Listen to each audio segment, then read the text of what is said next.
नमस्कार, मैं रविश कुमार सभी पेंशन धारकों का स्वागत करते हैं एक बार फिर से हमारे इस YouTube चैनल पर। दोस्तों, इस वक्त की पेंशन धारकों के लिए बहुत बड़ी और इम्पॉर्टेंट खबरें निकलकर सामने आ चुकी है। जी हां दोस्तों, 3 गुना हो जाएगी पेंशन की रकम, सरकार करने जा रही है बढ़ोतरी, संसदीय समिति ने की है सिफारिश। जी हां, तो दोस्तों आप सभी के लिए आखिरकार पेंशन की राशि बढ़कर 3 गुना तक की किस तरीके से होगी और सरकार ने इस बढ़ोतरी को लेकर कौन सा जो फैसला है वो किया है, और आखिरकार संसदीय समिति ने किस तरीके से इसकी सिफारिश की है और ये सिफारिशें जो हैं आप सभी के लिए कैसे फायदेमंद होगी, कब से लागू होगी, इसके बारे में दोस्तों आज इस वीडियो के अंदर संपूर्ण रूप से जानकारी जो है वो आप सभी को दी जाएगी। और इसी के साथ यहां पर हम बात करने वाले हैं अगली बड़ी खबर के बारे में। तो पीएफ खाते में कब आएगा ब्याज, जानिए ईपीएफ इंटरेस्ट का पूरा कैलकुलेशन और कितना मिलेगा आप सभी को फायदा।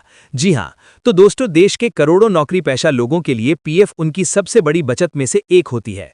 हर साल की तरह इस बार भी लोग ये जानने को उत्सुक हैं कि उनके पीएफ खाते में ब्याज कब आएगा और कितनी रकम जो है वो जुड़ने वाली है।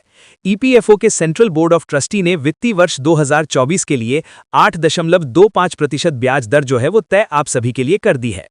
नौकरी करने वाले लाखों लोगों के लिए प्रोविडेंट फंड उनकी भविष्य की बचत का बड़ा सहारा जो होता है, अब जो है यहां पर कर्मचारी भविष्य निधि संगठन यानी कि ईपीएफओ के सेंट्रल बोर्ड ऑफ ट्रस्टी ने इसको लेकर फैसला ले लिया है। इसके बाद कर्मचारियों के मन में ये सवाल उठ रहे हैं कि ये ब्याज उनके खाते में कब तक आएगा और इसकी गणना कैसे होती है। ईपीएफ का ब्याज किसी तय तारीख पर नहीं आता, इसके लिए एक प्रक्रिया पूरी होती है। सबसे पहले ईपीएफओ का सेंट्रल बोर्ड ऑफ ट्रस्टी साल के लिए ब्याज दर तय करता है। इसके बाद इस फैसले को केंद्र सरकार के पास मंजूरी के लिए भेजा जाता है। जब सरकार अंतिम मंजूरी दे देती है तब जाकर ब्याज कर्मचारियों के पीएफ खाते में ट्रांसफर किया जाता है। फिलहाल ब्याज दर तय करने के लिए पहला चरण पूरा हो चुका है।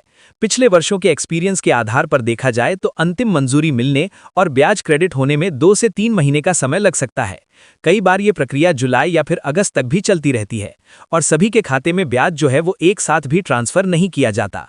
ईपीएफ स्कीम के नियमों के अनुसार ब्याज की गणना मंथली रनिंग बैलेंस के आधार पर की जाती है। इसका मतलब है कि पूरे साल में खाते में मौजूद रकम और उनमें हुए बदलाव को ध्यान में रखकर ब्याज जो है वो निकाला जाता है।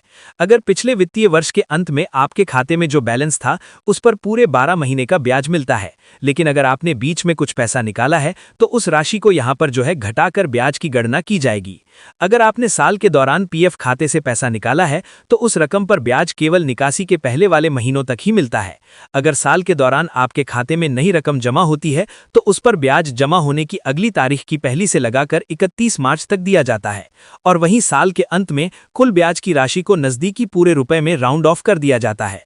अब दोस्तों कर्मचारियों के लिए क्यों है ये फायदेमंद? तो ईपीएफ पर मिलने वाला ब्याज आम बचत स्कीम के मुकाबले बेहतर माना जाता है।